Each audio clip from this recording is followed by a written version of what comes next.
Welcome to another episode of the Marriage Mentor Podcast with Eric and Jolene Engel, where Eric and Jolene answer marriage questions for believers, looking at the root of the problem instead of the symptom, always while applying God's wisdom and word for a Christ-centered marriage. I'm Eric Engel with my beautiful wife Jolene for another episode of the Marriage Mentor Podcast. What do you have to say, my beautiful wife? We've been gone for a while. Where have you been? Oh, I've been living in some storms. Okay. Tell me about it. What's going on today? Well, today I wanted to kind of come back to the podcast to help encourage couples in the midst of COVID-19. You know, you're trying to figure out this crisis on the fly, and you're definitely in the midst of pressure cooker living, and really just kind of giving you guys some biblical guidance and encouragement along the way. Okay. So this has affected a lot of people, right? Everyone that I know. Everyone that you know. I've yet to meet someone that is not talking about the coronavirus and the situation. Okay. So, well, obvious. Everyone, I'm just beside myself that the government thinks that they can just shut down industry and think that everything is going to work out fine. So, well, I don't know that they think that. I mean, you and I have some differing views on that, but that's okay. That's for another time. It is my belief that everyone listening would prefer to go back to work and get back to normal and start making some money. Well, yes, but I'm sure that they would prefer not to get sick and die either. So that is the problem. That is... I get it. That's a perceived problem. But what's the problem going on with people at home right now? Well, I'm sure they're highly annoyed with each other. Maybe even annoyed with me based on what I've said already. I get that. I mean, they got to be highly annoyed with each other. There's got to be bickering. When I go back into when our storm hit, when we lived through the recession, and so for me, COVID-19 is not, it affects my life, but not probably like most. I mean, my biggest inconvenience is going to the grocery store. This is like nothing to you compared to what you went through before. No, because I was already sick before, so I had to do life with a virus. I've homeschooled my kids since the time they came out of my womb, so they were with me 24/7. My youngest is 18 now, and he's off. Well, he's back home, but he went off to Bible college in the fall. Now he's back home because of the virus. You've been self-employed, and you brought the business back home about 15 years ago. So we've been side by side. Side by side. And we lost everything when the recession hit in 2008. So I understand the fears. I get all those fears. I lived through those fears. I even like hyperventilated through those fears. Lashed out at you, lashed out at my kids. Everything that is probably going on in these homes right now, I've done them all. Did you mention being sick? Yeah, I mentioned being sick. Okay, because you've been chronically sick for 22 years. Well, 20. I mean, my oldest is 20, and so it started with him. Oh, yeah. But I am not. Here's the deal. I am very healthy today. See, it's those kids, they suck the life out of you. Well, there were underlying issues before the kids. But anyways, so I'm very healthy today. And yeah, so I had to do life for many, many years, kind of like what people are doing today. The only difference is I could go buy chicken, no problem, at a grocery store. I didn't have to worry about how do I make this meal with, you know, a jar of okra, chicken feet. I mean, because it's like you're on a version of Chopped. Well, for me, trying to make a meal out of this. I get it. So, but it was even if you had the money to buy the chicken. Oh yeah, the money was just like, how do I bring in groceries and feed my family off of, you know, $65, $70 a week. And then I even had to portion out the food on the plate. I remember. We used to weigh the burritos, so I get the biggest one because I was I was the breadwinner. Right. So anyways, I share all this because I want to encourage the listener. Okay. Here's what I don't want for the Christian. You don't need to be Chicken Little. And if you don't know what I'm talking about, because, I'm now 50 and this was a cartoon years ago that we would watch, the sky is falling. Isn't it a rhyme or something? It's more than a cartoon, I think. I don't know. I just saw the cartoon and, there's this little cartoon of this little chicken and the sky is falling. They'd run through the town. The sky is falling. The sky is falling. And so, I say don't be Chicken Little because God's on the throne. Okay. The coronavirus did not sneak up on God and say, hoo-hoo, look at what's coming. I'm going to send your people into panic. But I know human nature. I know the anxiety, the worry, the concern, everything that goes with it, on top of the fact that you need to figure out, how do I live in this crisis? Well, and so we're going to talk about that. And I want to address some of the things. You talk to a lot of gals. You coach and mentor gals on the phone. And right. You talk to a lot of these gals about what's going on. And yes, I'll address the men as well. But I want to find out, when you coach with someone, what would you say is the number one issue that most of them are going through? I think on a whole, there is a lack of understanding that they don't feel heard by their husband. Okay, and that would only be amplified in a time like this. Oh, goodness. If he's not hearing her before the crisis, there's a good chance she's throwing something at him. Or there's a lot of yelling going on, or she's shut down completely and has just completely emotionally withdrawn. And the sad thing is, in society today, you can't even reach out and get that social interaction. And when I say social, I don't just mean let's go to a party. I'm talking about sitting with a friend at a coffee shop to help kind of bandage up some of those wounds, get some encouragement, get some empathy and compassion, just having a listening ear. A large part of what we need as women is to be able to just talk to someone, because a lot of healing takes place in the sharing of our pain. And that's not going to happen right now. So they're in pressure cooker living. You put some weight on a fracture, like a bone that's been fractured. You apply any weight to that, it will break.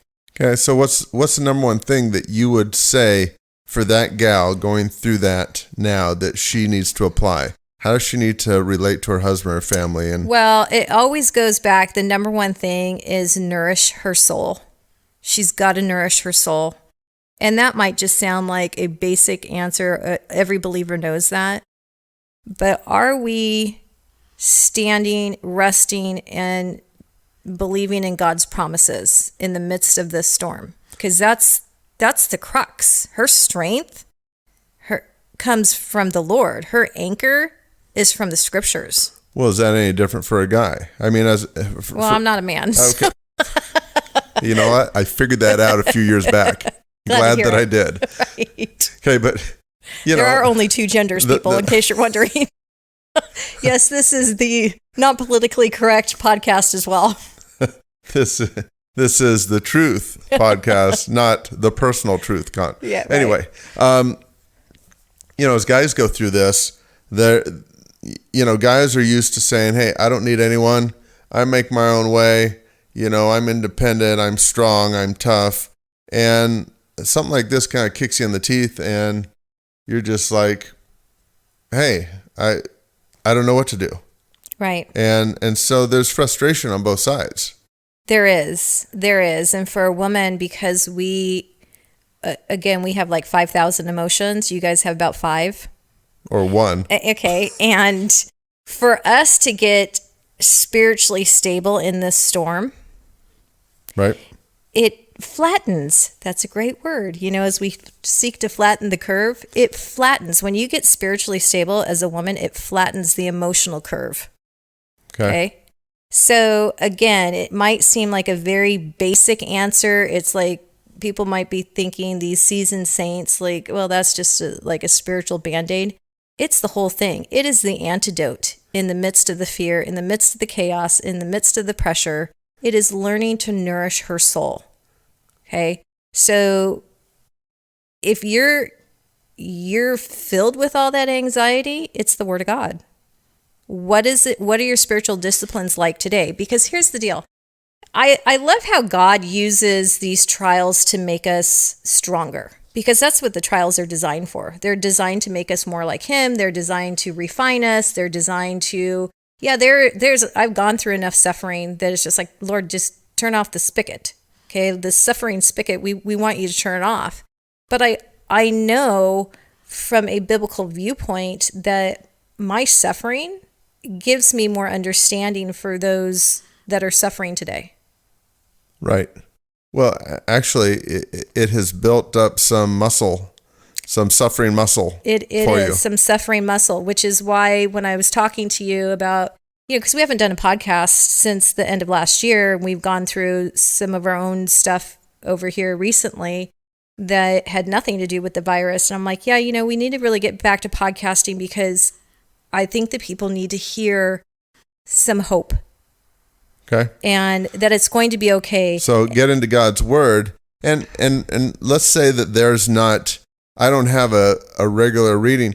Hey, here's something you could do. Search Google for God's promises, and then go look those up in your Bible. I mean, that's a great way to give like a punch in the arm to get fired up and grab onto a couple of those and memorize a couple of those and recite those daily, because God is not a liar. Yeah, He can't lie. I mean, that goes against who He is. Another thing that could help you in this storm is your perspective. I look at the Apostle Paul, and here he was writing the book of Philippians in jail, and he's telling us to rejoice. And I'm like, hey, you lost your mind? Obviously, he's leaning on God's promises in the midst of his prison time. Right, and that ain't one of our cushy jails either. No. Right? So, we could all feel like we're in lockdown, because in essence we are. But you can learn how to, in essence, sleep in the boat with Jesus during this storm. And those were some of the things I would say back in 2008, 2009. Actually, our storm hit in 2007, just being in real estate, because you were a real estate broker at the time. And so we saw it happen then. Right. It hit that industry first. And so we had to ride that wave for a long time. And I thought, Lord, teach me to really take a nap in the boat. You're in the boat with me, and here we are in the storm. Help me to learn how to sleep in the midst of this. Because what were the disciples doing? They're freaking out. All freaking out. They're all freaking out.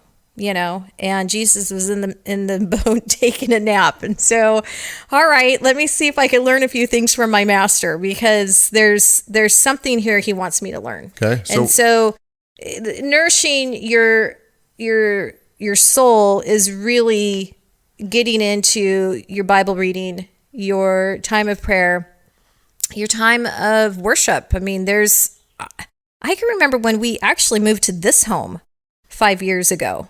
Then I'm like, where's my music at? I thought I was going to lose my mind, because turning on Christian music for me just brings my heart to a sense of worshiping the Lord. It brings me to peace. It brings me to joy. And anytime we were moving, it was usually a tumultuous time, at least the 4 times in that 18-month period. They were not good moves. They were not enjoyable moves. And when we moved here, although it was, wow, this land that the Lord has brought us into is great, it's still a move, and it's still not enjoyable, and I'm still cranky and grumpy. And anyways, I was looking for my music, because that settles my soul. So find some Christian music to turn on, make it a habit to do that. Really kind of find those things that bring joy to you in the midst of just the everyday, or the mundane, or now all of a sudden you're doing a crash course on how do I get through this with my family. Okay. So again, you're going to start to develop some spiritual disciplines. So the good thing is the storm will end. Every storm has a beginning, a middle, and an end. Okay. We're all at the beginning right now. Okay. So what's the second thing that when you're coaching and speaking with these gals, what would be the second thing that they have to deal with in their home? And and with their marriage and their relationships and such? Well, I try and get them to diffuse the, usually it's bitterness, it's an anger, because what's happening is they're attacking each other. Okay. And anytime a couple goes through a storm, most don't play fair. Most aren't nice. Okay. Because we're freaking out. We're biting each other. Okay. So I try to get them to stop biting. Okay. Because we just got a puppy about 5 weeks ago. And by the way, her name is Marley, and she's adorable. And one day I'm going to put a picture of her on my blog because I can. Fantastic. So anyways, I have this new little puppy, and she bites. She bites all the time that I'm like, okay, I need to train you to stop doing that because you're not enjoyable to be around when you keep biting.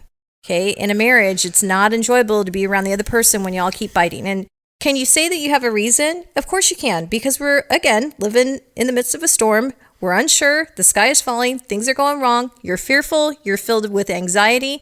And the first thing you do is lash out. So that is a character issue there. Okay. So we have to work on some self-control. Now, because I'm not talking to the husband, I'm talking to the wife. It's just like, what do you need to do to dial it back so you're not snipping at your husband? Because she has to own her stuff. You have to take responsibility for you. Okay, well, she might just be married to a jerk. Sure. I've coached many women that are married to jerks. Okay. You might be married to one right now.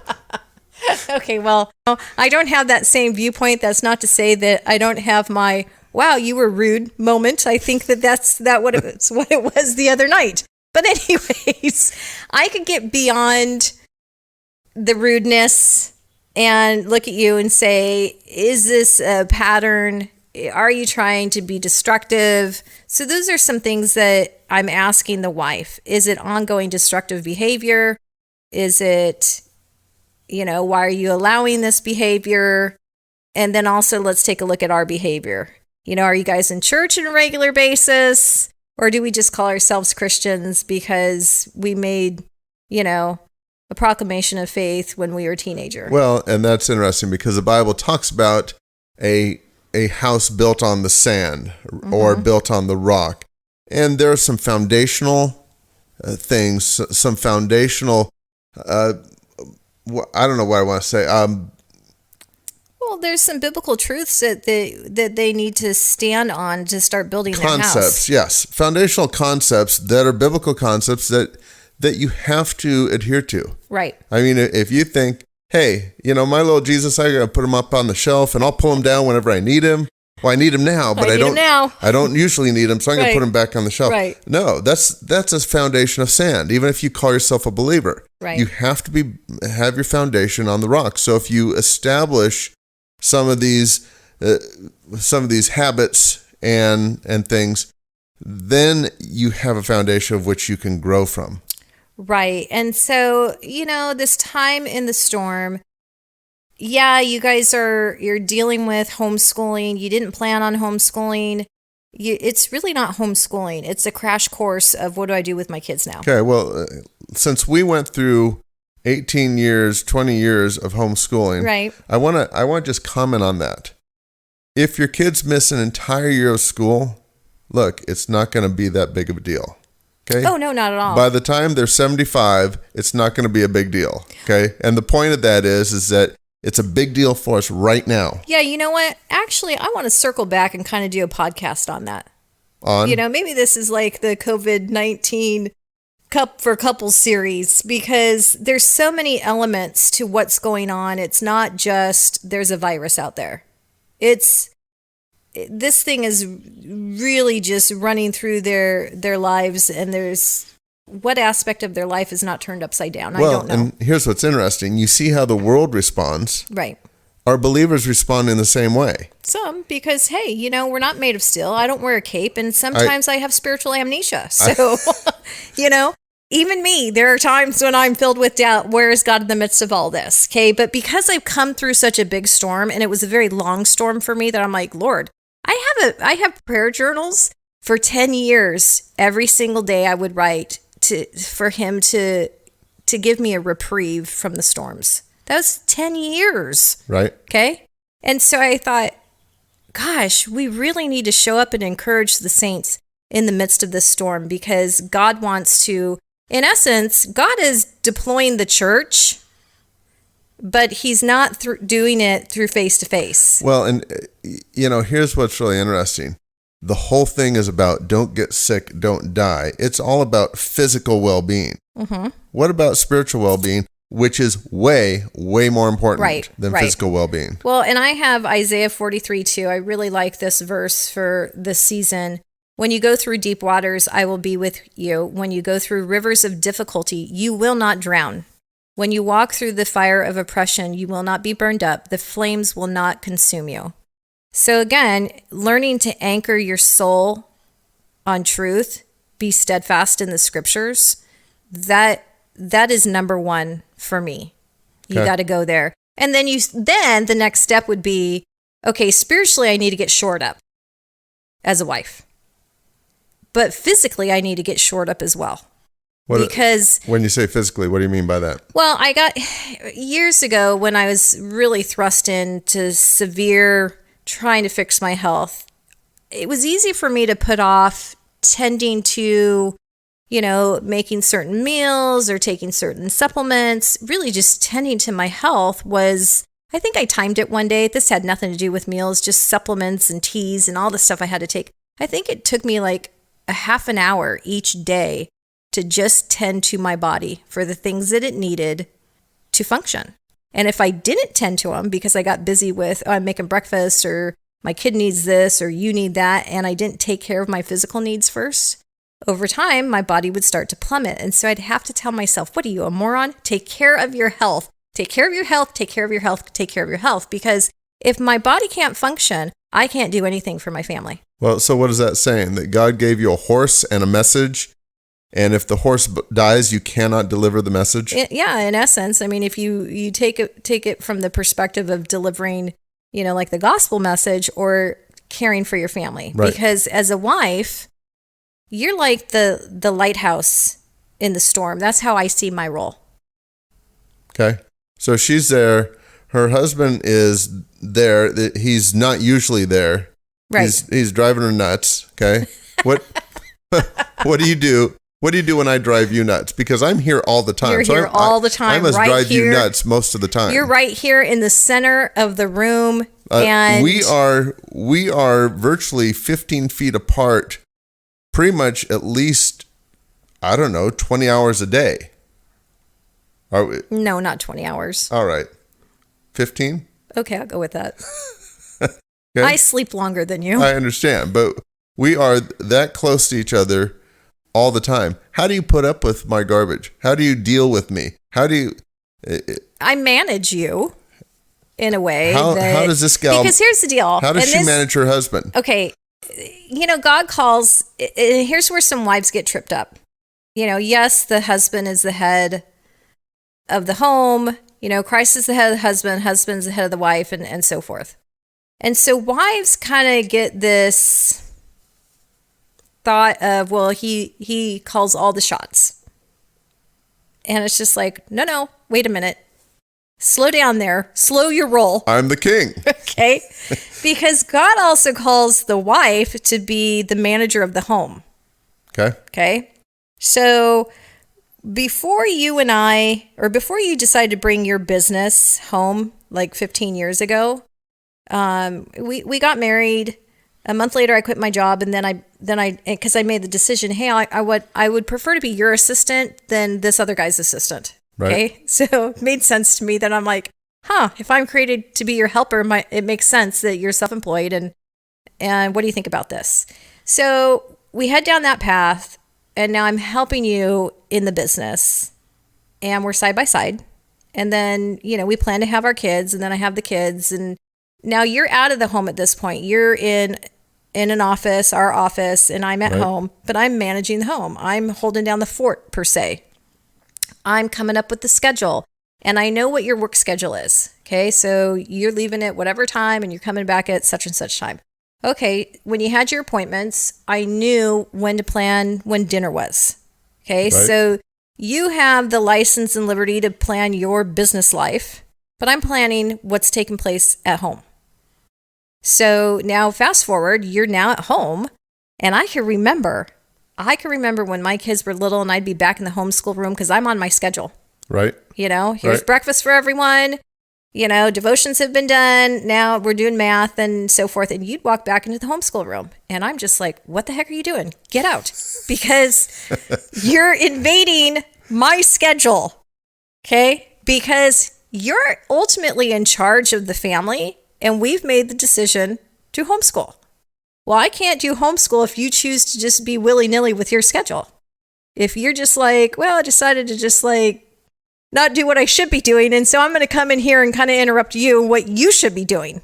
And there were times when it's like, okay, let's welcome Daddy into our bean counting time or glitter making or craft or whatever, tell him what we're learning about Jesus. There were times for that, but then there were other times I'd say to you, hey, I got to get this stuff done. Well, it's funny you bring that up because in my business, when I had assistants, the number one job for the assistant, and I even, when I coach businesses right now, the number one job for their support staff is to keep them on schedule. Okay. So you as my support, Right. okay, I put you in charge of Right. the office, the house. Right. Okay. And it's your job to say, hey, get out because it's my job to keep you in your place and keep the kids in Right. their place. Now, you didn't do it in a nasty way. That will Oh, never. no. But I'm not saying be nasty about it. But it could be a firm way. Okay. And the way we relate with each other, you can tell me, hey, get out. And I'd probably smile and go, okay. Well, yeah, I'm sure the listeners, those who have been listening to us for a while, could probably sense that our personalities are very similar. Okay, very direct, very to the point, and we're not offended. We're not easily offended by any of that. Okay, so for me to say, hey, I can't get my stuff done. So for husbands, they need to give their wives that authority in the house. Right. And here's the other thing. I'm not your babysitter. Okay. So some of these husbands, they need to kind of like man up and kind of put on their pull up their bootstraps and not expect the wife to be entertaining him 24/7 because, he doesn't know what to do. Right. Well, and for the guy that's not getting paid, or maybe he's got his own business or whatever, right now is the time to get started on something, produce something, make a change a little bit, plan. Okay, move ahead. Don't just sit there going, "What am I going to do? What am I going to do? What's on TV? Oh, it's Jerry Springer." That's right. Because she still has a household to run. She still has. Well, now if she wasn't homeschooling before, her kids are there, so she's got to manage a 3-ring circus. And what he can't do is just take this extended vacation and do nothing. right. Okay, because if you want to see an angry wife, be a lazy husband. That's a great statement. I think I need to make like a little Instagram. A little plaque there. Say it again. If you want to see an angry wife, be a lazy husband. Okay. Because this is no time. This is no time for a husband to just rest on his laurels and ask her what's for dinner every single night, and she's managing 50 million things. Well, and he's just down in the dumps. right. But here's something that's really interesting. In general, women have a higher sense of responsibility to begin with. Right. Okay. That's why I can go play volleyball all day Saturday and feel great about it. But you couldn't do that because you'd feel like I'm not getting enough done. Right. Okay. Right. So, that's just how it is. And so when she's got all these things on her plate, it's time for him to step up and help out however he can and say, hey, Kay, what do you need? Right. And I don't know how far into this are we? 29 minutes. Okay. Yeah, maybe we'll go more into some practicals later of what does that look like, what could be said, how to divide it all up and so forth, because this is a time where you divide and conquer. So you telling me we're at the end of this podcast? Well, I think it should be coming to a close because I wanted to just address the elephant that's in the room of we're all dealing with this. Okay, I so wanted them to know that, hey, you're not alone. God's not surprised. And be the church in the midst of this. Don't be lazy. But ultimately, nourish your soul, because that is your anchor in the storm. And I'm going to stay on point with this. It's the Nourish Your Soul series of the coronavirus. okay. Watch church online. You have an opportunity to pick and choose from any preacher you want, because most likely they're online. Well, and if they haven't been doing that, they need to. Yeah, they need to do that. Because that's something that even right now, our church is going online. We actually come down and meet in the family room at the time church is normally at and watch church. Right. Okay. It's not like, oh, we're home, so we don't have to do it. No. Right. So still continue that habit. If you're not into that habit, make it a habit. Find out who you're going to listen to the night before. Figure out who is in charge of casting that message that you could watch Sunday morning. And for the wife, if he's not coming downstairs or he's not coming in the room, you do it anyways and gather up the kids. If he wants to throw his pity party or she does, vice versa, Well, I don't know if that's the case. So this is just for the husbands that are listening. Man up. Yeah. And get your house in order. Right. Okay. And stop moping around.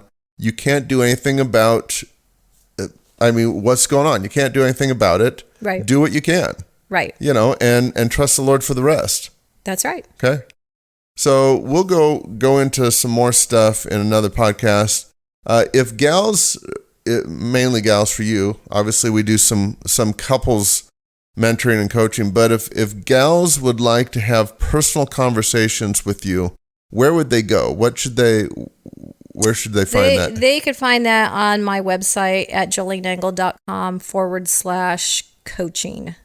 Is that right? Yep. joleneengel.com/coaching. Yeah. Okay. Terrific. And I know, just based on how you are, you get straight to the point, don't you?